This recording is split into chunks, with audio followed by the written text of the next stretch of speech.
Have you noticed that we are living in a moment where trust feels harder to find than ever? People don't trust institutions, they don't trust leaders, they don't trust churches, they don't trust the news, businesses, and because of that, if we're honest, I think we even have trouble in relationships because everything feels so fragile. Every week, there's another story of somebody who promised to do something. They didn't do it, and it erodes trust a little bit. Maybe that's why trust is so hard to come by. And maybe one of the most fragile things in our relationship, because trust takes years to build, but then you can break it in a moment. Today, we're going to talk about trust in your marriage, what happens when trust is broken, can it be rebuilt, and how do you become someone who is trustworthy? Let's do it. Let's talk about it. Oh, don't you know it's Carl and Heather present Marriage Podcast. If you love listening to Carl and Heather present, would you please subscribe to our YouTube channel, subscribe to the podcast where you listen to it, and leave us a comment. Get into the conversation. It really helps us out. And if you are thinking to yourself, you would love for us to come and speak at your marriage event, please consider booking us to come and speak. We love to come speak. We go all over the country speaking at churches, and you might think, how do I do it? Where do I begin? Go to carlandheather.com/booking, and we'll get the conversation going. Yeah. All right. Today we are talking about trust, but before we do that, let's check in. We haven't done a check-in in a minute. I know, right? How are you? I've been answering this question this way. I am pressed but not crushed. Persecuted but not abandoned. Struck down but not destroyed. That is from Paul's writing, also from the writing of worship leader Daryl Levins. Who is one of my favorite worship leaders. Yeah. Also dates me quite a bit. I say, yes, Lord, Yeah. yes, Lord, yes, yes, Lord. I love it. Okay. So not an easy season, but a season where I feel the nearness of God, and his presence is what is sustaining me in my life. What about you? You know, I have been reminded through our youngest son, who is living his best life this summer. Ike. Yes. Who, from the second he wakes up, he is outside playing until we say, hey, you got to come in. It's like 10:30 at night. And we actually probably are not awake at that point. We're just saying you got to be in at 10:30. Right. I am reminded about how good it is sometimes to just be light and just be in the moment. He is such a in the moment kid. He's so joyful. He's so light. And we even went last night to the movies all together as a family, and it was so nice to just like a little bit of escape from reality, not worrying about to-do lists, not worrying about the troubles of tomorrow because today has enough of its own kind of thing. Yeah. And so, yeah. We saw The Breadwinner, starring local comedian and famous person, the most famous comedian ever. Yeah. But Nate Bargatze, he lives here in not very far. Where we live in Franklin, and great movie. Yes. So proud of somebody who could be creating whatever they want to. Nate is creating like good, fun movies for families to go see together. Yeah. And I could not be more grateful and more behind him. So if you haven't seen it, go check out The Breadwinner, starring Nate Bargatze. Let's get into this thing about trust. Let's talk about it. Talk about trust. Every marriage is like a version of the trust fall, that work exercise where you cross your arms and then you fall back on people who you have to trust them to catch you. Yeah. So basically marriage is like agreeing to do a trust fall with someone every single day of your life for the rest of your life, which, and the problem is that we've all heard stories about people that got dropped. Yeah. Yeah. And we've all heard of these experiences where like falling on somebody else completely and trusting them is super scary. Yes. I went rafting one time. This is awesome. The Nile River in Uganda. And it is one of the scariest rivers to raft on. It's like called a pool and drop river. And so it's pools like placid areas where it looks more like a lake than a river, and then drops where it's total chaos.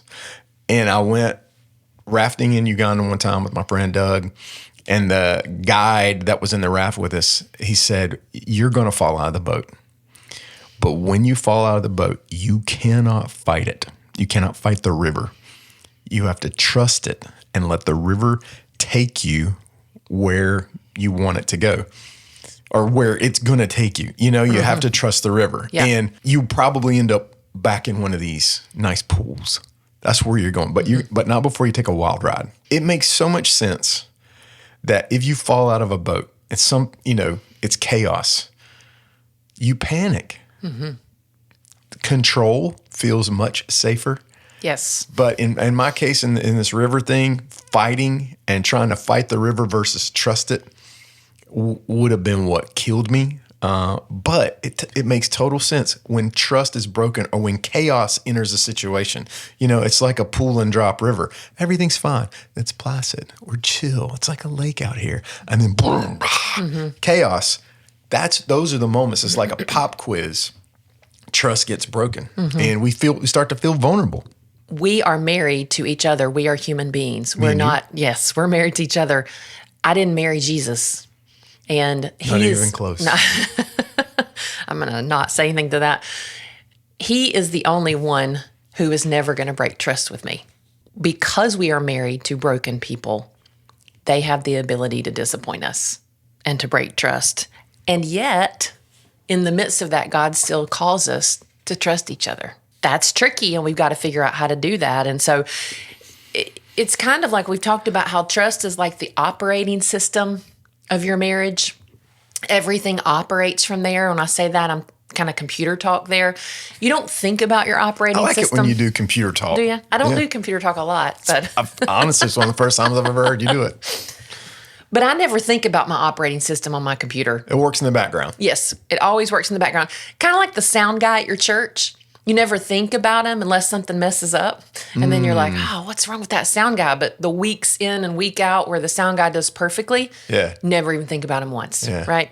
And so... Shout out to all the sound men out there. Shout out to all the sound guys and sound girls. Love it, love it. Bunch of good people. But when trust stops working, everything else stops working too. And you might blame it on these periphery things, but there's really something deep down that trust is not working anymore. And so our communication suffers when we don't trust each other. We don't communicate as well, because I would even say when you say something to me, my first thought would be, does he really mean that? Is that true? Can I trust him that what he's saying, even about how he feels, is true? Our intimacy suffers. You talk about vulnerability. You're ultimately vulnerable when you're intimate with someone. I'm talking about physical intimacy, sex, obviously, but also emotional intimacy. And so it's very difficult to be intimate with someone when you don't trust them. So trust is the operating system for a relationship. Yeah. It's the thing that works in the background that can kind of make everything else flourish and thrive and go. But when the operating system breaks, how do you build trust into somebody? And we like to talk about it through the lens of Colossians. We're going to break out the Bible today, Colossians 3, 12 through 14. I'm going to read it. I was going to say, you better get those glasses. You like these glasses? I like all the things you have going on today. Yeah? The glasses, the shirt, like it all. Okay, thank you. Colossians 3, 12 through 14. It's kind of like God's power suit for us. It's kind of like a way to get dressed. That's how we're going to frame it. But it's also a way to enable your mind and your body through some practices to build trust and earn trust from your partner. Listen to this, Colossians 3, 12 through 14. Put on then as God's chosen ones, holy and beloved. Put on compassionate hearts, kindness, humility, meekness, and patience, bearing with one another. And if one has a complaint against another, forgiving each other as the Lord has forgiven you, so you must also forgive. And above all these, put on love, which binds everything together in perfect harmony. Building, rebuilding, earning, and giving trust. We're going to walk through them. Verse 12 says, put on compassionate hearts. How do you have compassion for somebody who's broken trust for you? Well, I think you can't make somebody have compassion for you, so you have to work on it yourself. And the best way I would encourage a spouse to work on being more compassionate is to not only hear, but to understand your spouse's story. And I mean story as in, I'm not talking about like when I was a kid, this happened to me. That's part of it, obviously. But the story of even like, we've talked about this before, you know, you may have had a hard day at work, and there may be a lot of things that need to be done at home that night when you get home. Instead of hammering you with a list, a to-do list, the second you walk in the door, a compassionate heart says, wonder what his day was like. Did he have difficulties today that I could perhaps think about and reframe maybe how I respond to him based on that? So it's thinking of you and what's happening in your life versus just my own agenda. Yeah. It's being compassionate. Compassion for you, I think in my world is just slowing down and listening. I always race past you in a lot of ways, and when you're not going fast enough for my taste, I get frustrated. Compassion for you, and I think this is probably one of the main ways I build trust with you, is to let you see me slow down for you, to wait on you, to not rush past you or rush into whatever's next or whatever problem I'm trying to solve. I think I can build trust with you by slowing down, showing compassion to you, and letting you know that your pace is just as important as my pace. The next thing is kindness.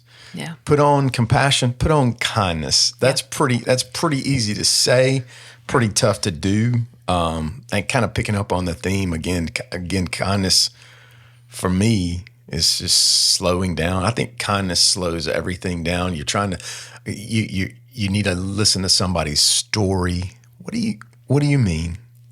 Help me understand. I want to be kind to you. Yeah. Full stop. Yeah. Well, it's interesting that you would say that, because I don't know that I've ever equated kindness with a pace. However, when I think about someone who is kind, if you said, describe someone who is kind, I don't think I would ever say they are super busy and always in a hurry. They are, they're driven, they're getting things done. And I don't think necessarily in and of themselves those things are bad. But when you're relating with your spouse, to be super in a hurry and busy and pushing through and pushing past, I could see that that would be something that you would not describe someone who is kind. And so thinking the pace of my life needs to slow down in order to be able to connect with this person. Yeah. Humility is the next one. And so if we look at, if we look at social media, self-promotion, I'm an influencer. I am promoting myself kind of thing. That's what you'll hear on social media. Also, we see their defensiveness. Like, I did something, you said I did something wrong, I'm going to defend myself. None of those things equate with humility, especially in marriage. A couple years ago, I was given the opportunity to travel with some ministry partners to South Sudan, Vietnam. And there I was made aware of really a crisis situation that existed among the people. They're hearing about Jesus, they're getting food, they're getting medicine that they need. What they're not getting is they're not getting a way to deliver babies safely. And that's where we come in, and that's where we want to ask for your help. Heather and I are trying to raise $85,000 to build a maternity ward at the hospital in Vietnam, South Sudan.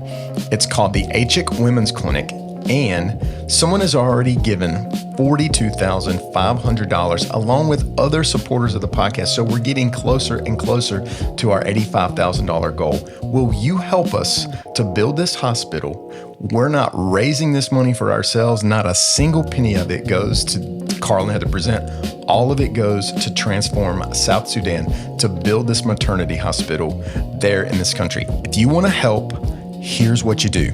Go to transformsouthsudan.org/maternity to learn more about how you can get involved and to give. Thanks. Self-promotion, defensiveness, none of those things say, hey, I have a humble heart. And so all of those things make it harder to trust you. yes, Yeah, yes. you know, all of those things are like, hey, I don't know about this guy, or I don't know about that lady. Yeah. Or like a need to win. We've talked about this before with conflict and other episodes we've had, but your need to win says if you have to win all the time, then you're married to a loser, you know, and nobody wants to be married to a loser. But your need to win, if your need to win usurps your relationship with me, there's something there that's broken. So we gotta watch that. All right, so far, put on compassion, kindness, humility. Next thing, gentleness. Some say meekness. Yes. What is that? Well, I think it's difficult to describe, but it's kind of like the wind, but you know it when you feel it and see it. Because this is also something in culture that's been, has been flagged as weak. Yeah. Meek and weak are synonyms. Yeah. And that's not true. You have a story about horses that I think is interesting. Yeah, so if you tame a wild Mustang, but you want to train them, you want to bring them under control, you want to use them for a new purpose. I've never done this before. May come as a surprise to our listeners, but I've never trained a horse to do anything. I have ridden many horses, but if you get a wild horse and you begin training him, but you have a moment of anger or like frustration, or you lash out at that horse, a human, the horse will never forget it. A lot of people training horses will have the approach of training a horse called gentling a horse. You're gentle with the horse. The horse is 10 times stronger than you. The horse is huge. You want to make it meek though, which is strength under control. A couple together on purpose, a couple that both have strength. If I get angry with you and I lash out at you and I'm mean to you, it makes a mark on you. I could possibly recover from it, but you may never forget it. And it makes the trust between us that much more harder to hold. Okay, let's talk about patience. Okay. We've got to be patient. I don't want to do it. It takes too much time. I've got somewhere to be. I think there is a theme throughout all of these. Now, you've heard people say, I'll never pray for patience, or God will give you something you have to be patient for. I think pace is a theme throughout all of these. Compassion, kindness, humility, gentleness, patience. None of these say, I'm in a hurry. I need to do something quickly. I'm on a mission to move and go and do and conquer. And even if we look at Jesus, he was never paced that way. He was passionate about his call, and he did it with such patience that he would be able to stop and say, hey, I'm gonna be with you right now. I'm gonna be only with you, and I don't have anywhere to be. One of our sons exemplifies this, and he wears my patience out because his pace is just, he's got nowhere to be, and he can't do anything in a hurry. But that kid might live to be 150 if stress equates to long life, like lack of stress is long life. And I learn a lot from him. So we've got to learn to be patient with each other.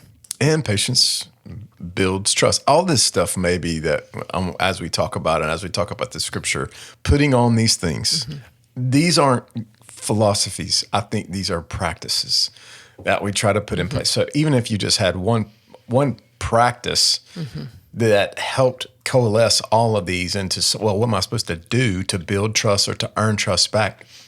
Maybe it's about pace. I will say this, a lot of times when trust is broken in a couple, one of the couples will want to accelerate getting back to where we were.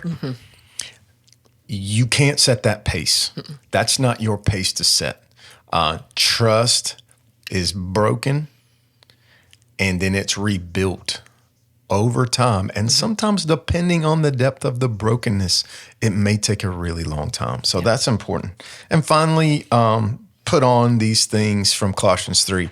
Put on love above all these things. Right. Put on love. And above all these, put on love. I love this verse because it says that's what binds us together in perfect harmony.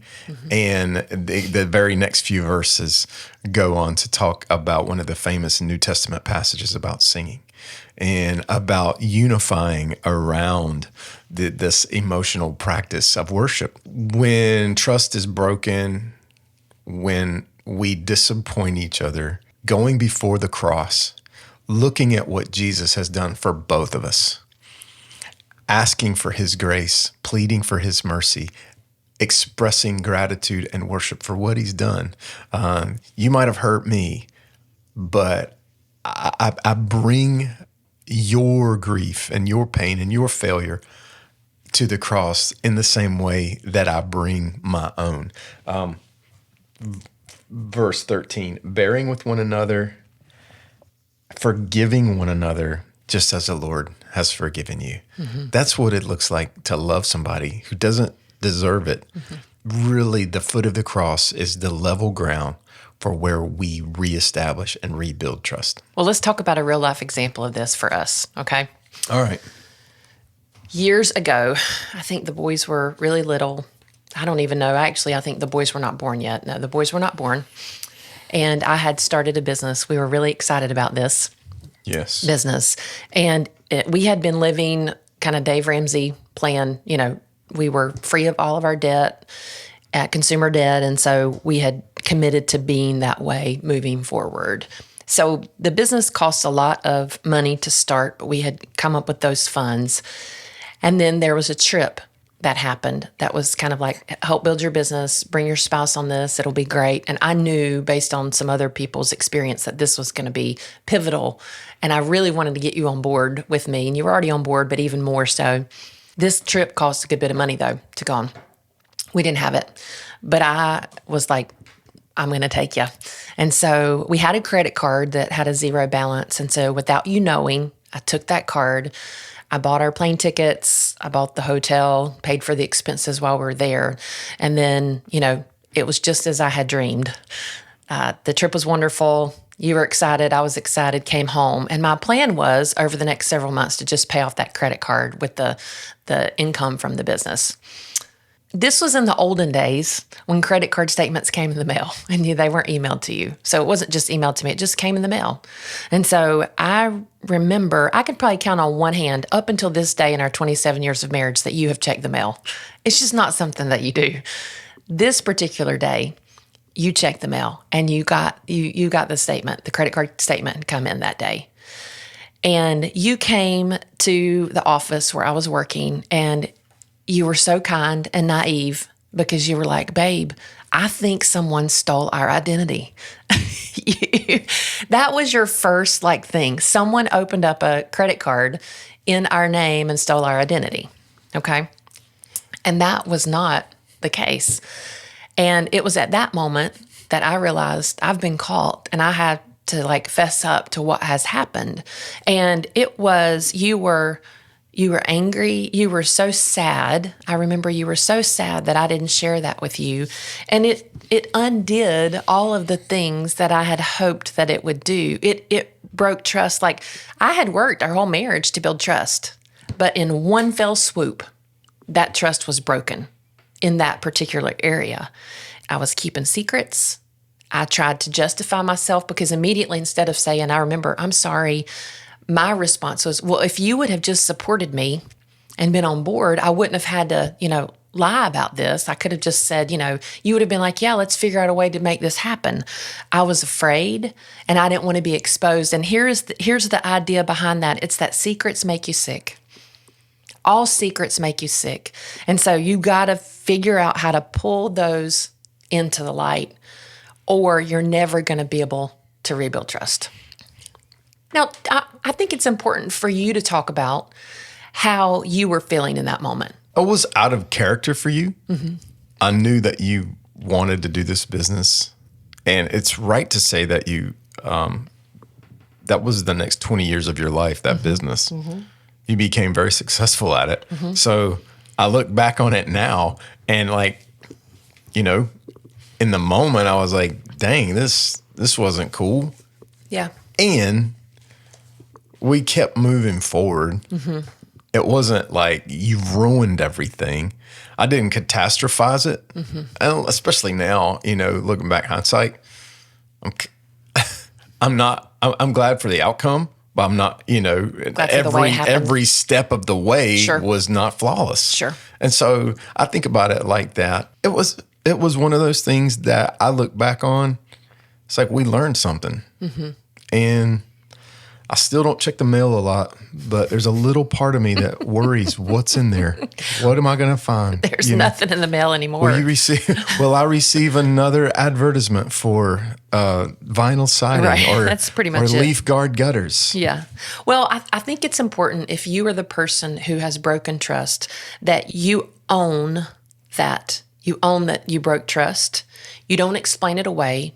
You don't add your buts to it, right? Well, I did this, but it's a confession. That's it. When you're convicted of a crime or when you're arrested, they have you write out a confession. You write out exactly what you did. You don't have to say your motives. That doesn't matter. That's going to be covered later. You have to write out a confession. I killed this person. I stole this, whatever you did. Okay. Yeah. In the same way, you've got to do that. You've got to repent, which is just turn and go a different way. It's not like, well, I'm going to continue to charge the credit card. I'm going to continue to charge things on here and use this for the business, regardless of how you feel. That's not rebuilding trust. And then you have to forgive me as the spouse that's been offended. And I think you mentioned something that is important to say. Forgiveness is not conditional.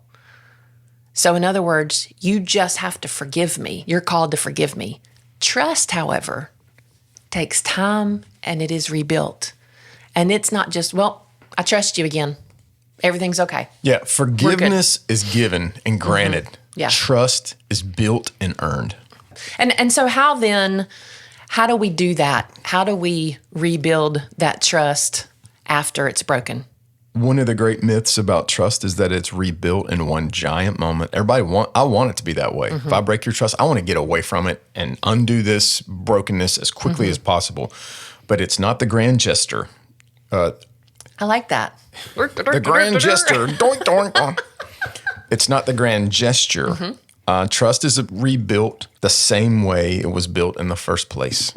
You didn't trust me as much on our first date as you did on our 100th date, I hope. Yeah. You know what I mean? Or you know me better. But you can't accelerate that. It's small moments, keeping promises, acting honestly. It's like a board at a time, like how you build a house. Like you look at a house, how did this get to be what it is? Well, it got that way piece by piece. Yeah. And some of you guys may be listening today. You've experienced betrayal, a lie, a secret, a financial mistake like we did, maybe an addiction or a broken promise. The path forward isn't pretending that it didn't happen. It's truth. It's repentance. It's consistency. It's patience. And we have to do those things often and daily. And I would say having someone else in, bringing someone else in oftentimes is the best way to rebuild this. Pastors, mentors, counselors, friends. Start with people in your circle, though. You're just talking about rebuilding trust through accountability, through some practices. People often wait until after a disaster to create boundaries or set things up. Someone has a moral failure or a big failure at a company or something, or you hear it often in politics. Someone does something, in the political realm, and then everyone else is like, I demand accountability. What would be awesome is if the accountability was in place before the disaster or before the person says, that they did something wrong. And God's wisdom says to build those things beforehand. So a couple action steps as we close today for spouses. What have you already put in place that helps hold the trust between you together? And when you've broken trust, What is maybe something that you need to put in place that wasn't there before that does help you with accountability? It's like a bit of a restraining order. Somebody that has a restraining order, it's a way of accountability. You are no longer allowed to go and be near this person or speak to this person. It's kind of a restraining order, but you don't really want to be in that position. You don't want to have a judge tell you you have a restraining order. The better way of going about it is to put a restraining order on yourself, is to make the decision beforehand. I'm going to put something in place that helps preserve the trust for my spouse, that protects the trust that we've already built. The closing challenge is this question. Ask your spouse, what is one thing I could do that would help you trust me more? What's one thing I could do that would help you trust me more? A relationship with God is not built in grand gestures either. It's built a step at a time, a very small step at a time, but over time, your relationship with God can be restored and rebuilt, just like your relationship with your spouse, and the trust between you and your spouse can be restored and rebuilt. We pray for marriages all the time. We love hearing from everybody. If you have a prayer request that you'd like to share with us, we want to pray for you. We want to hear from you. The best way to do it is to email us at hi@carlandheather.com, and we want to pray for you. We want to pray that your marriage holds together, that you build trust, that there's something more meaningful there today than there was yesterday. So please let us pray with you about it. We love this. We love hearing from everybody. So please reach out. All right. Thanks for listening today, guys. We love you. We're together on purpose. Together on purpose. Phew.